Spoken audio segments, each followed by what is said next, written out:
Yeah, baby. We got my man Jay Feldman in the house. Jay, welcome to the show. Thank you, brother. Jake, happy to be here. Happy to offer some value, jam with you. I know we've gotten to know each other a little bit better over the last couple weeks, so hopefully I can offer some value to you and your audience today. Thanks again. Of course, dude. Well, look, I'll tell you this is I was searching through the YouTube and all of a sudden I just start seeing your beautiful face everywhere. And I'm like, who is this dude that just talking about lead gen and PR and cold email and all this stuff? And I just went down a rabbit hole. So for everyone that's listening, real quick, I'd love for you to like fill people in on how you kind of became like lead gen J, right? Like you even have lead gen J as your handle. So like, how did that evolution come about when you've done a lot of different things? Sure. I've been in the marketing and agency space for about 10 years now. Started my first marketing agency back in medical school in like 2015. And since then, I've just been kind of mastering how to generate leads for businesses, for my own business. So at first, we were serving doctors, clinics, hospitals. And my job has always been keep our sales team busy, keep myself busy when I was the salesperson. So it's a lot of different ways to do that. We explored all of them. We deploy a lot of those different tactics in our agency. The current agency is Otter PR. We've got 65 staff. We own two commercial buildings. And over the past year in 2023, it was my mission to kind of step beyond the day-to-days of the agency. And I had learned so much at this point, and I felt a calling to start teaching and giving back. So in beginning of 2023, I'm like, I'm going to get on YouTube and do this thing. I'm going to start teaching. And that's what I did. And I stayed consistent, 1 to 2 videos per week, all on lead gen, cold email, different B2B marketing tactics. And amazing people like you have found me, have joined the circle, and it's been one of the most fulfilling journeys of my life. Still running the agency full time, day to day, but I've been keeping up with the course, the community, and the YouTube videos, and I absolutely love it.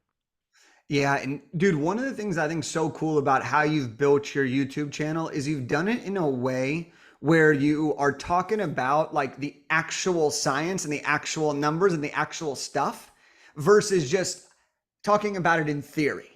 And that was Right. something that I really resonate with because one, I love the data, I love the numbers, but two, it's also like, okay, this person actually has done the things that he claims to talk about, right? Because we live in a world where there's a lot of YouTubers who watch your video and then talk about cold marketing, cold email marketing, right? Yes. There's Yes. all these things. And so, what I'm curious about for you is did you ever face, when you started this YouTube, were you ever concerned about sharing actual numbers? Or were you just like, look, I'm going to be transparent. This is the brand I want to have. And people are either going to love it and gravitate towards it, or they're not going to appreciate it. And that's okay. They can go watch someone else who isn't as transparent about certain things. I'm glad you brought up this point. I think people now are hyper aware of authenticity because of the fact that you just stated. A lot of people will go and regurgitate stuff that they see online because those people have a lot of viewers, have a lot of followers, but most people can see right through it. I think this is why Alex Hormozy has risen to the top so fast. I mean, this is a guy that's teaching stuff, but he's actually done it before. He's built it. There's a reason I study his content. He's built a massive agency before. He's built a massive e-learning platform before, so I can trust his advice. I think radical transparency is the best way to grow now as a course creator, as a YouTuber, anyone who's trying to educate from the point of view of an expert. So, no, I was never nervous about sharing numbers. I think people really appreciate, like, they like to see the good numbers. Sure, it feels good to share what works, the campaigns that are getting 20, 30% reply rates. But what I've noticed people appreciate even more is sharing what doesn't work. Mm-hmm. So I had a coaching call this morning with my entire group, and I pulled up a campaign that I tested. There's personalized video tools now. You can run a giant list through it, and it'll spit out personalized Loom videos. It'll take a screenshot of your website, put a video of you in front of it. So I tested that as a cold email campaign, and I got 0 opportunities after sending thousands of emails.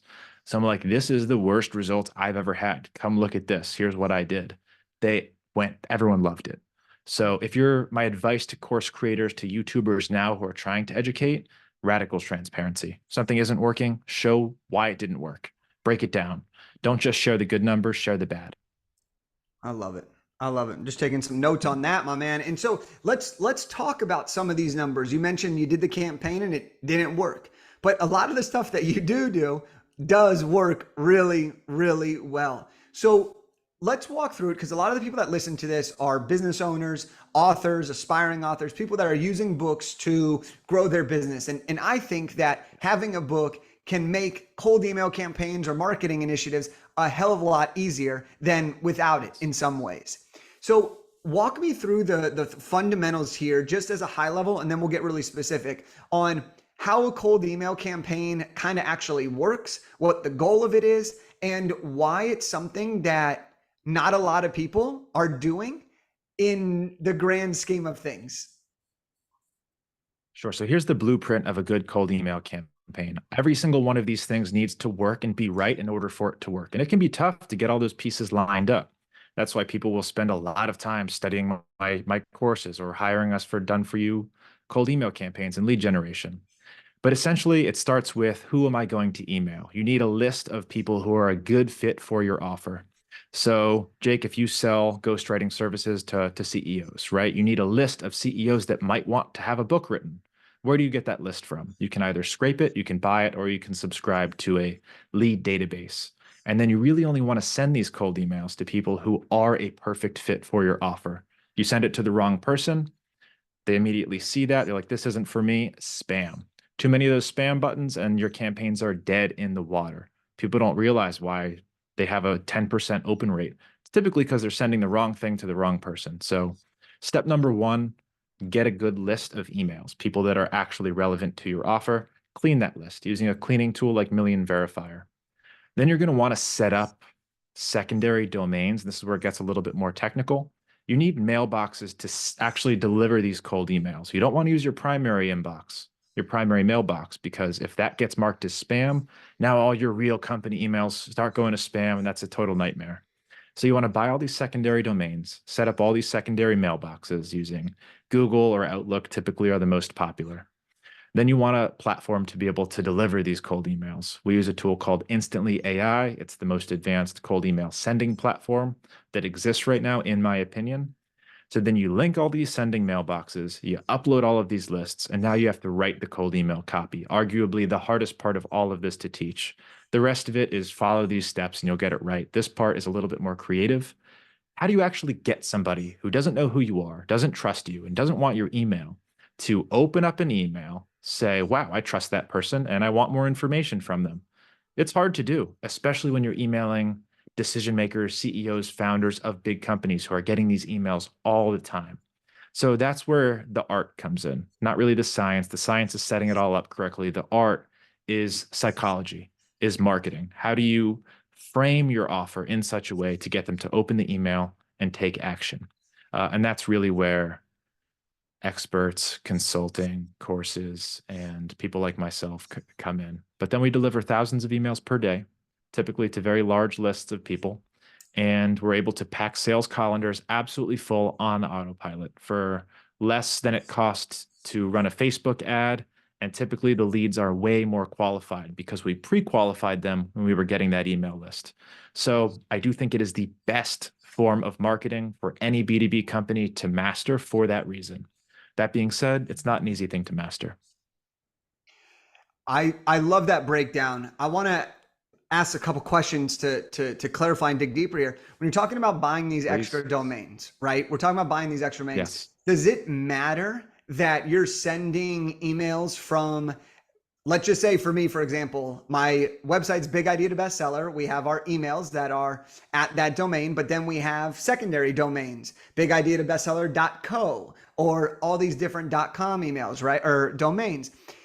How do you keep track of, if you have 50 domains and you're sending emails from all 50, how do you bring it all together? And does that impact what someone else sees? Because they're like, oh, who's this person from bookwritingcoach.com when the business is Big Idea to Bestseller.com? How does that psychology work there, and how do you keep track of it? So it's funny. This is a good example of how technical cold email is. That is a great question among probably hundreds of little micro micro questions that are involved in the process that is getting cold email right.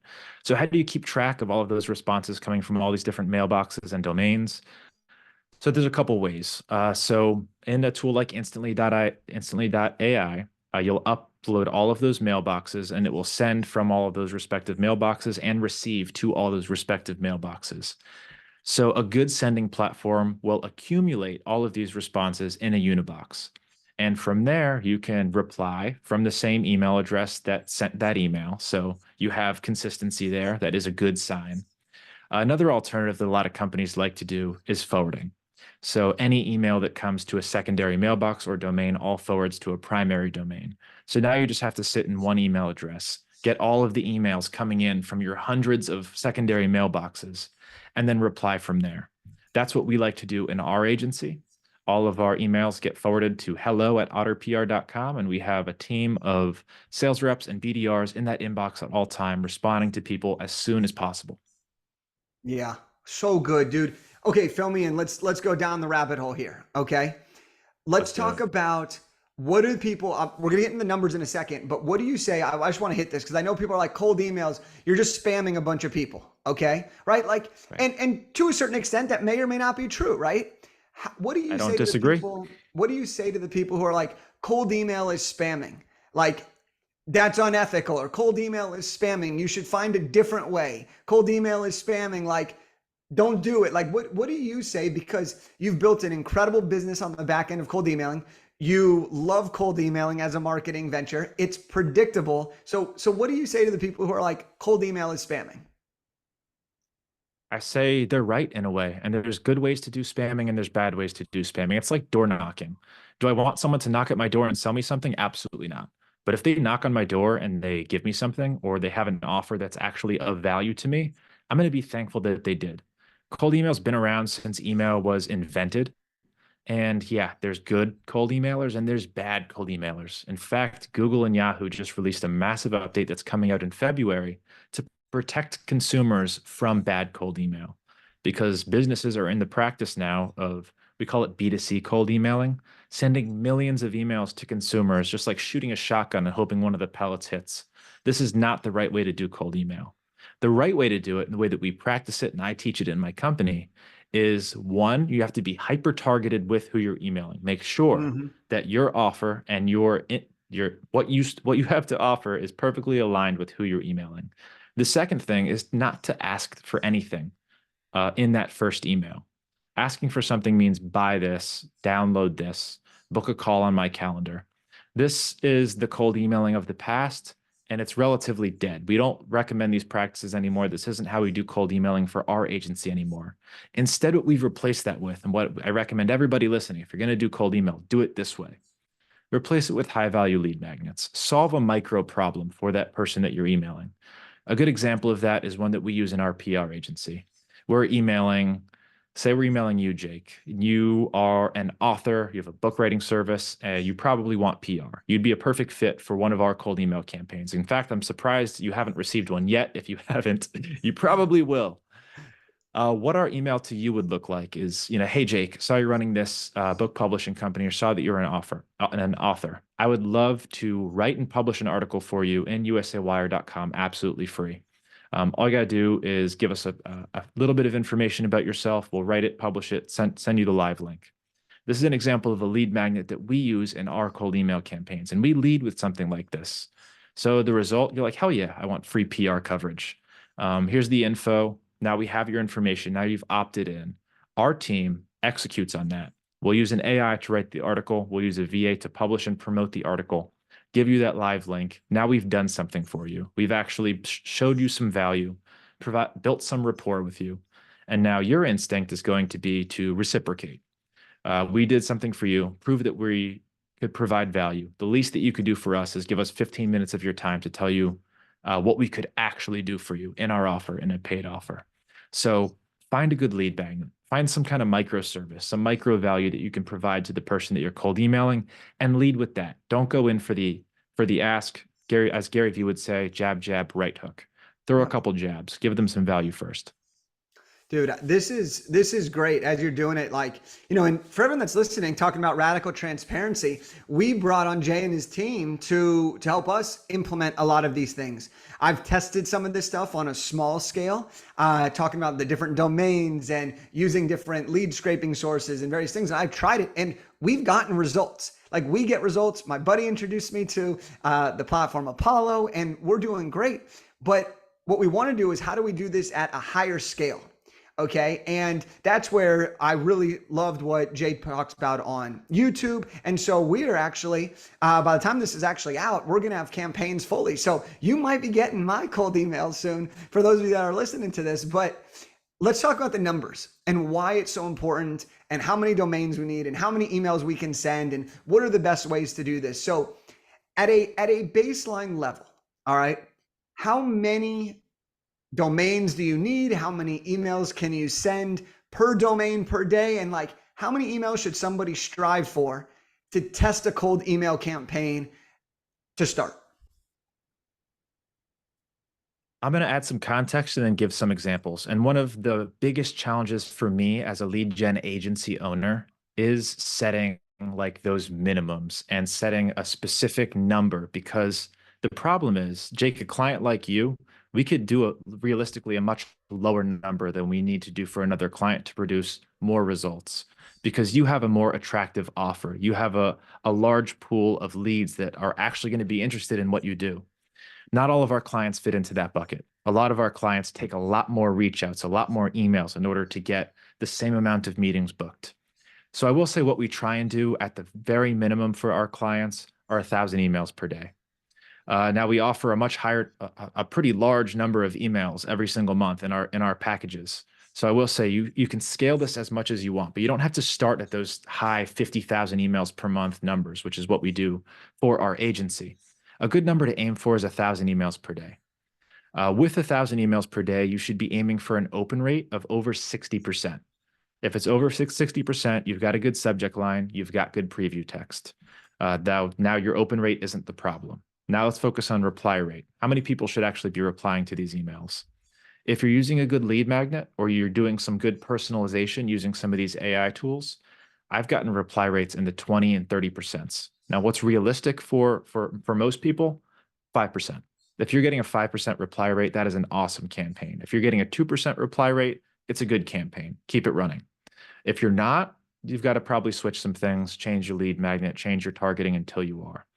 Out of that, we like to see a 1 to 2% opportunity rate. Not everyone that replies is going to be a positive reply or turn into a meeting. So instantly AI or our VA will manually mark these people as interested. Now we can see the opportunity rate. We should aim for at least a 1 to 2% opportunity rate. So at 1,000 emails per day, that's at a 1% opportunity rate. That's 10 opportunities per day, which is a lot of opportunities. If we're doing 10,000 emails per day, now you're going to have some trouble managing that internally. But that's a good problem to have. That's what we want to aim for. Yeah. Okay. This is great. This is great. And so you mentioned talking about like these positive responses. Okay. So you send out 1,000 emails a day. They're going out there. You got the right audience. You got the right copy. You're working with your agency to really dial it in, right? Like we're getting we're checking off all the boxes. We're doing it all the right way. But now, okay, what are people actually going to say, right? What are the most common negative responses? And then what are the most common positive responses that can help someone identify, hey, this person's actually someone that we need to continue to follow up with, versus I don't know about them. And then the obvious fuck off comments, right? So walk us through some of the positive versus negative comments that you could expect to receive on a cold email campaign. So one of the biggest mistakes that people make on their cold email campaigns is they'll set up this awesome campaign. They've got a lot of leads coming in, and then they'll send this templated reply that's copy and pasted. You do not want to do that. Cold email is, in my opinion, the best way to get top of funnel traffic into your business. People who don't know who you are, you're generating awareness. Once somebody raises their hand and says, I'm interested, and that could take a lot of forms in a cold email. They could say, yes, sure, send me more info, opt in for your lead magnet. All of those things are them raising their hand. I don't think it matters how they raise their hand. It matters that they did. They're already pre-qualified because you did that in the filters in Apollo or whatever data source you're using. As soon as they raise their hand, take personal attention with them.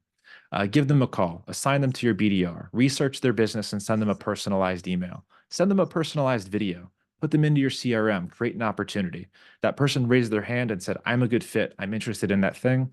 Now it's your responsibility to haggle them and to send them as many forms of communication as it takes for them to take the next step. Now, yes, there are a lot of negative responses that you should look out for, and that should be an indicator that maybe my targeting's not right. Maybe my offer's not right.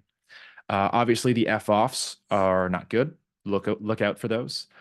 And you have to have some backbone when you're doing cold email, right? A lot of people get started and they're not very good at cold email. So they aren't hitting all of those nails on the head. They're sending it to the wrong person. Their offer's not right. They've got spelling errors. Their email's coming up with a big red flag that you don't know is there. And people are complaining. They're saying F off. They're reporting you as spam. You have to have a backbone. You need to turn off your campaign, fix it, fix your targeting, fix your messaging until that's no longer happening. But it is something that you should expect. And you should have that backbone to get through that point. All of that's just feedback. Is your campaign working? Is your targeting working? And a lot of people also make the mistake of doing, oh, I have a 3% reply rate. Awesome. My campaign must be working.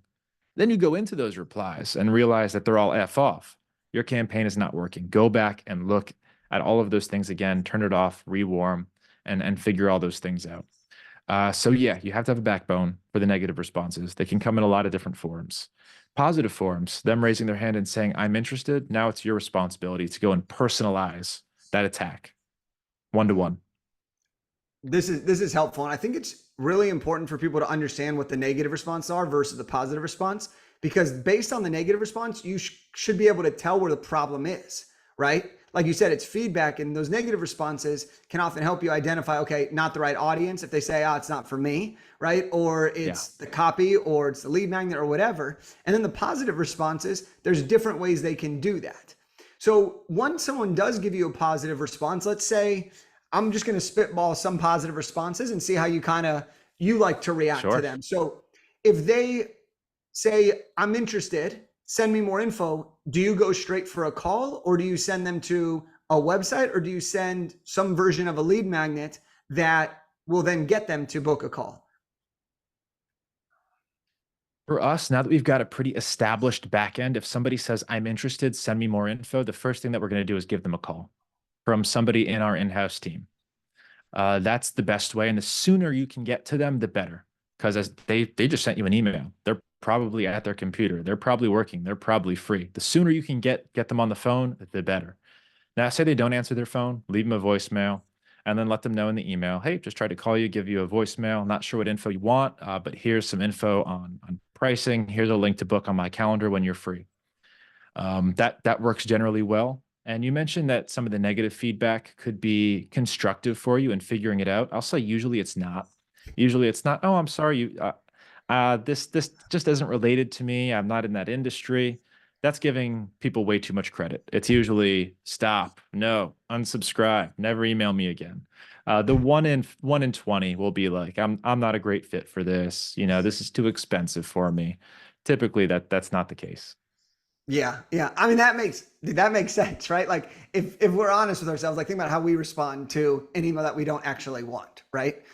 Most of the time, like for me, I just don't respond, right? I don't need to ruin someone's day. I know they're out hustling, out there doing their thing, trying to figure it out. And like, I respect the hustle. You're like most people. Yeah, not for me. And then sometimes I'm like, let's give it a shot, right? Let's see what how they operate and stuff. So this is really good. And I feel like we go so much deeper into this, but I'm just going to tell everyone that if you want to learn more about the cold emailing stuff, just watch Jay's YouTube. Like, go watch it. He's got some great stuff, some free resources on this. Like, you can go there. I want to spend the last little bit of today's conversation talking a little bit about PR, right? And talking about the agency and how we build PR as a strategy. So let's switch gears here to that. All right. When you think of PR and you think of for authors, when you think of for business owners, when you think for entrepreneurs, when you think for companies, right? Like, what are the types of PR services that you offer? And what are the types of PR services that you find working best in 2024? So PR is an interesting one. You say PR to somebody, they've all got a different thought in their head. They've been approached by different PR agencies. Yep. So it's typically one of two buckets in which they go to. The first one is the paid media, the articles that you pay for. It's guaranteed. Give me $6,000, I'll get you in Forbes. Give me $300, you can be featured in Fox, CBS, ABC. In the other bucket is what we like to focus on, and that's earned media. So relationship based PR, where a publicist has relationships with journalists, reporters, producers, TV hosts, podcast hosts, and their job is to work with clients who genuinely have an interesting story, to pitch that story to their friends in the media and get them to cover that client without any money exchanging hands. In order for that to be successful, you need an interesting client who's doing something innovative. They're have a patent on a product. They're a Fortune 500 company and they just acquired somebody, releasing a new service, product, big acquisition, big hire. All that stuff is good PR worthy news. In the other bucket, the paid PR, which we dabble in, of course, we're big. People are asking for this stuff all the time, and it's a good fit for a lot of people. This is where most entrepreneurs will fit, where most new authors will fit. What can you pay for to build trust, to build credibility, get a little bit of exposure, and get some social proof so that you can put this on your landing page, on your social media, on your advertising? So PR is not a very ROI focused marketing service. And this is one of the hardest objections that we have to face as a sales team. How is this going to make me money? Where is the ROI? Honestly, it's the ROI is there because it's an asset that you can use for the rest of your life. If you're featured in Forbes as, top author of 2024, that's something that you can use in your marketing assets, on your landing page, in your sales tools, in your social media forever. That will help increase your conversions on your paid advertising. Anyone who's maybe on the fence about buying your book on social media, they see that, they're like, oh, wow, there's some buzz about this. People care about this. I trust Forbes, and they said he was one of the top authors. I'm going to go buy his thing. So that's the unseen ROI of PR, and it works really, really well if you do it right. The question is, which bucket do you fall into? Are you doing something really interesting where we can get you on talk shows to talk about your book or talk about your product, get you on a virtual podcast tour with people? Or do you want to take the approach of let's see what we can pay for to get some bang for your buck, get some exposure, but mostly build that social proof? Great description. And I'm glad you addressed it because I wanted to take it down that, which is, PR, I think is a really valuable thing, right? Like for me, when I was building my NBA basketball combine and we got featured everywhere, okay? We had a player attend LaAngelo Ball when the Ball family was going nuts. And he attended, they brought a TV crew, but every news outlet wanted access to our event. And so we got exposure all over the place. That's a form of being interesting. I was able to turn Yes. that exposure into a marketing asset for me as I started to build my personal brand as someone who was an entrepreneur in sports. I'm curious though, because when you look at TV interviews, which I've done to promote my books, you look at some of Yes. these other forms, nobody's buying from you being on a local TV station, but Right. everybody's perception of you being on that TV station is holy shit, they're blowing up.